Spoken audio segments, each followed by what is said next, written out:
குபேந்திரட்டத்தை தொடங்குறேன். எப்படி பார்க்குறீங்க இந்த நியமனங்கள், அதே போல் கட்சியை கட்டமைக்கிறதுக்கான ஒரு வேலையும் தொடங்கி இருக்கிறாரு அப்படிங்கிறதுலேருந்து எப்படி பார்க்குறீங்க இந்த விஷயங்கள்? விஜயன் வியூகம் என்ன, அதிமுகவில் விசிகாவிலிருந்து வந்தவர்களுக்கு பதவி கொடுத்துருக்காருன்னு கேட்டிருக்கீங்க. ஒன்றும் பெருசாக இல்லை. இப்போ பதவிக்கு ஒன்றும் அங்கே பஞ்சம் இல்லை, இன்னும் நிறைய இருக்குது. நிறைய ஃபில்லிங் த பிளாங்க்ஸ் மாதிரி. இப்போ ஒன்றும் ஏற்கனவே ஒன்று வலிமையான கட்டமைப்போடு கட்சி பதவியோடு இருக்கிற கட்சி இல்லைல்ல. இப்போ தானே அடுத்தடுத்த பதவியில் போட்டு கொண்டிருக்காரு.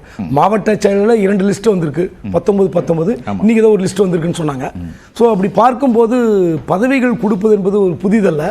ஆனால் எந்த கட்சியிலிருந்து விலகி வருகிறார்கள் என்பது பார்க்கணும். கண்டிப்பாக கட்சியிலிருந்து விலகி வருகிறவர்களை முதலில் சேர்த்திருக்கு, அதுவே ஒரு பெரிய வளர்ச்சி தான். கண்டிப்பாக விஜய்க்கு ஒரு ஓட் பேங்க் 8 to 10 12 தெரியல, தனியாக நின்னா. ஸோ இந்த மாதிரி சூழலில் அவர் கூட்டணியோடு தான் பயணிப்பார் என்று எல்லோரும் யூகித்திருந்த நிலையில் முதன்முறையாக ஒரு அதிமுகவில் ஒரு ஐடி விங் பொறுப்பில் இருக்கிற கூட்டணி சேர்த்திருக்காங்க. அது கொஞ்சம் கண்டிப்பாக அதிமுக தரப்பை கொஞ்சம் கவலை கொள்ள செய்யும். ஏன்னா இதுவே முதல் நபராக இருந்து விட்டால் அதிமுக பிரச்சனை இல்லை. தொடர்ச்சியாக அதிமுக இருந்து ஏமாற்றப்பட்டவர்கள் அல்லது ஒதுங்கி இருப்பவர்கள், பதவி கிடைக்காதவர்கள் எல்லாம் கூட்டு இங்க சேர்த்தாங்கன்னு வச்சுங்களேன், கண்டிப்பா அதிமுக கூட்டணிக்கு போவாரா விஜய் என்ற ஒரு கேள்வி வரும். ஆனா அதெல்லாம் ஒரு பெரிய பொருட்டு கிடையாது. தேர்தல் நேர வியாபாரத்தில் அதிமுக விஜய் வாய்ப்பு தான் இருக்கு, கூட்டணி வாய்ப்பு தான் இருக்கு அப்படின்னு நினைக்கிறீங்க? அப்படி ஒரு எதிர்பார்ப்பு இருக்கிறது. பட் அது முழுமையடைமான்னு தெரியாது. அதுல மாற்று கருத்துல, ஏன்னா அதிமுக தலைவர்களும் விஜய் குறித்த விமர்சனங்களை எங்கேயும் வைக்கிறது இல்லை, அல்லது அவரை நட்பு சக்தி என்பதோடு தான் அவரை பார்க்கறாங்க. 2 தரப்பும் இது வரைக்கும் விவாதிக்கல, 2 பேரும் விவாதிக்கல, உண்மை.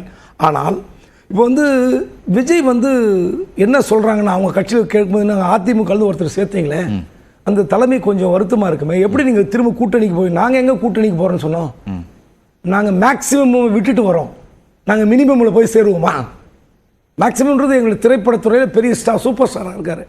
அவர் போய் விட்டுட்டு வர்றாருன்னா திரும்ப போய் ஒரு 40 சீட்டு 30 சீட்டில் போய் நிற்பாரா? நாங்கள் மினிமமுக்கு ஆசைப்படல, விஜய் மினிமத்துக்கு வரல, மேக்சிமம் தான்.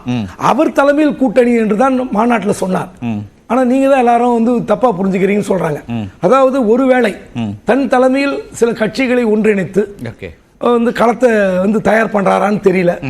ஆனா அப்படி அவர் தலைமையில் யாரெல்லாம் போய் சேருவார்கள், அப்படிப்பட்ட சின்ன கட்சிகள் போய் சேர்ந்தால் அவருக்கு என்ன பலம் கிடைக்கும், தேர்தல் களத்தை எப்படி எதிர்கொள்வார்கள், அதுவும் ஒரு அசுர பலமிக்க ஒரு ஆளுங்கட்சி, அப்புறம் அதற்கு இணையான ஒரு எதிர்கட்சி அதிமுக, இந்த 2 கட்சிகளுக்கு மத்தியில் இவர் தலைமையில் எந்த கூட்டணி சேர்ந்தாலும் எப்படி சமாளிப்பார்? வேட்பாளர்கள்லாம் நிற்பார்களா, திடீரென்று வாபஸ் வாங்கி ஓடி விடுவார்களா? இந்த கேள்விலாம் இருக்கிறது.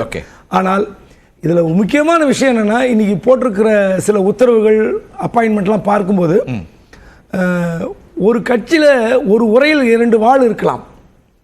அது கஷ்டப்பட்டு பொருத்தணும், சரி, கஷ்டப்பட்டு பொருத்தி அதை வச்சுக்கலாம், தப்பு கிடையாது. ஆனா ஜான் ஆரோக்கியசாமியும் ஆதவ் அர்ஜுனும் இணைந்து செயல்படுவார்கள் என்று ஒரு பேராகிராஃபையும் நான் உங்களுக்கு வாசிச்சிடறேன். அதாவது வியூவர்ஸ்க்காக, தேர்தல் பிரச்சார மேலாண்மை பொதுச் செயலாளராக நியமிக்கப்பட்டுள்ள ஆதவ் அர்ஜுனா என்னுடைய அரசியல் வியூக வகுப்பாளர் ஜான் ஆரோக்கியசாமியோடு இணைந்து அவரது அரசியல் வியூகங்களை பின்பற்றி தேர்தல் பிரச்சாரங்களை வடிவமைத்து தேர்தல் மேலாண்மை பணிகளை மேற்கொள்வார் என்பதை தெரிவித்துக் கொள்கிறேன். சரி, அதுல என்ன பிரச்சனை? அங்கதான் ஒரு சந்தேகம் வருது. முதல்ல கூட்டணி என்று ஒரு மனதில் இருந்தால் இப்படி ஒரு தேர்தல் பிரிவு மேலாண்மை பொதுச் செயலாளர் பதவி வந்திருக்குமான்னு தெரியல.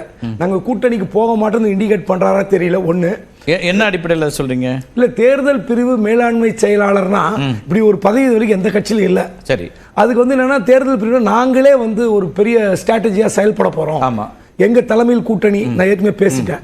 இதுல இன்னொன்னு ஜான் ஆரோக்கியசாமி தேர்தல் வியூக வகுப்பாளர், அவருடன் இணைந்து பணியாற்றுவார்.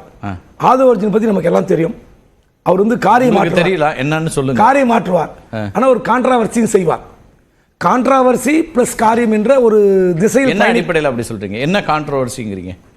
திமுகவில் வேலை பார்த்தவர். சரி, 2016 19 அவர் சொல்றாரு திமுகவில் வர்க் பண்ணாரா இல்ல திமுகவுக்காக தேர்தல் வியூகத்துக்காக 2016 2019 2000 அவர் பல பேட்டிகளை சொல்லி அவர் சொல்றாரு. ஆமா, தேர்தல் வியூக வகுப்பாளர். அது இல்லாம அவருடைய மாமனார் மூலமாக ஒரு பல 100 கோடிகளை திமுக கொடுத்ததாகவும் சொல்லியிருக்கார். எனக்கு அதுக்கு சம்பந்தம் இல்லை, ஆனா எங்க மாமனார் சொல்றாரு. இப்படி இருக்கும்போது அவருக்கு என்ன எதிர்பார்ப்பு இருந்தது? திமுகவில் எம்பி ஆகணும்னு ஆசை இருந்தது, அது நிறைவேறவில்லை. அடுத்து விசிகால ஒரு பெரிய பொருட்செலவில் 2 மாநாடு நடத்தினார், அங்கேயும் அவருடைய ஆசை நிறைவேறவில்லை. இப்படி ஒரு 2 கட்சியில் ஒரு கான்ட்ராவர்சி கிரியேட் பண்ணிட்டார். திருமாவளவனையே ஒரு நெருக்கடிக்குள் ஆக்கிவிட்டு தான் வெளியே போயிருக்கிறார். இப்படிப்பட்ட நபர் வந்து ஒரு இன்னொரு தேர்தல் வியூக வகுப்பாளரோடு பயணிப்பார். அவர் இன்னைக்கு நேற்று திரும்ப பேசும்போது அவர் எங்களோடு இருந்திருக்கலாம் அப்படின்னு தானே சொல்றாரு. இருந்திருப்பார் நினைச்சோம், ஆனா அவர் அங்க போயிட்டாரு, இருக்கட்டும் அப்படி மகிழ்ச்சி அப்படிங்கறதோட தானே அவர் சொல்றாரு. அதை அரசியல் நாகரிகத்தோடு வாழ்த்து சொல்லி அனுப்புறாரு. ஆனால் இவர் வந்து ஒரு கான்ட்ராவர்சினா இந்த கட்சியில் இருக்கும்போது இப்போ வந்து தலித் தான் வந்து முதலமைச்சராக வரணும்னு சொல்லியிருக்காரு. ஆமா, அது இங்க வலியுறுத்துவாரான்னு தெரியாது.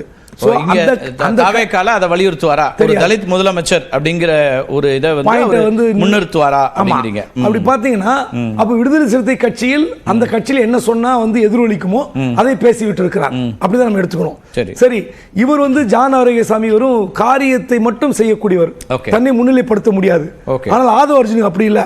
சோ ரெண்டு பேரும் தேர்தல் வியூகத்தை, ஆனா ஆதவ அர்ஜுனா கட்சியில் இணைஞ்சிட்டாரு, ஜான் ஆரோக்கியசாமி கட்சியில் இணையல. அவர் ஒரு இந்த தேர்தலுக்கு அவரை பயன்படுத்துறாங்க, வகுப்பாளராக இருக்காரு. மேபி அடுத்த தேர்தல் இருக்கணும்னு அவசியம் இல்லை. ஆனால் ஆதவ் அப்படி இல்லையே, கட்சியில் இணைந்தது போல முழுக்க அவரோடு பயணிக்கிறேன்னு சொல்லக்கூடிய ஒரு இடம் தானே.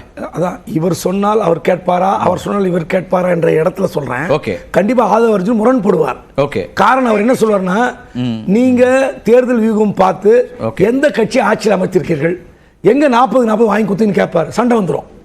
2016 யுத்தத்தை சந்தித்தேன், 2019 யுத்தத்தை சந்தித்தேன், 2021 யுத்தத்தை சந்தித்தேன், 40 வெற்றி பெற்றது 2019. 2021 அவர் தன்னோட ட்ராக் ரெக்கார்ட்னு வெற்றியை சொல்லுவாரு. இவர்கிட்ட நீங்க எங்க இருக்குன்னு கேட்க வாய்ப்பு இருக்கு. ரெண்டு பேருக்குள்ள முரண் வருங்கிறீங்களா? ஆமா, அந்த ஏதோ ஒரு சொல்வார்ல, இந்த அணுகுமுறையில் இப்படி பயணிக்கலாம், இந்த ஒரு பிரச்சனை வருது, சரி இந்த பிரச்சனை இப்படி அணுகலாம்னு சொல்லும்போது இவர் வேற ஆங்கிள் சொல்வாரு, ரெண்டு பேருக்கும் முரண் வரும்.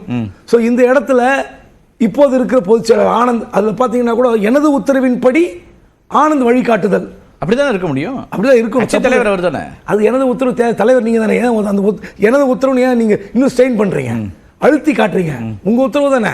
அப்ப ஆனந்த் வழிகாட்டுதல்னா ஆனந்த் ஒன்லி வழிகாட்டுதல் தான், உத்தரவு போட முடியாதுங்கிறீங்க. ஆமா, எந்த இடத்துலயும் வந்து நான் சொன்னாதான் அவர் வழிகாட்டுவாரு, அந்த இடத்துல வழிகாட்டுவாருன்றதே கொஞ்சம் சர்க்கிள் தான் அவர் பாண்டிச்சேரி ஆனந்துக்கு. இல்ல நீங்க அது சொல்றீங்க, ஆனா 2 நாட்களாக என்ன செய்தி சொல்லிக்கிட்டே இருந்தாங்க, ஆனந்துக்கு இணையான ஒரு பொறுப்பு, இணை பொதுச்செயலாளர் அப்படி இப்படிலாம் சொல்லிட்டு இருந்தாங்க இல்லையா? அப்படி இல்லையே, அவருக்கு கீழே தானே அவருடைய வழிகாட்டுதல்ல நடப்பாருன்னு தானே வந்திருக்கு. அப்படின்னா இன்னும் சாலிடா அவருடைய பொசிஷனை திரு விஜய் மெயின்டைன் பண்றாரு பொதுச்செயலாளர் இடத்துல, அல்லது தனக்கு அடுத்தபடியாக திரு ஆனந்த் தான் அப்படின்னு சொல்றாருன்னு பார்க்கணுமா? அல்லது எப்படி? ஒரே நாளில் ஆனந்த் வெளியேற்றப்படுவாரா? முடியாது.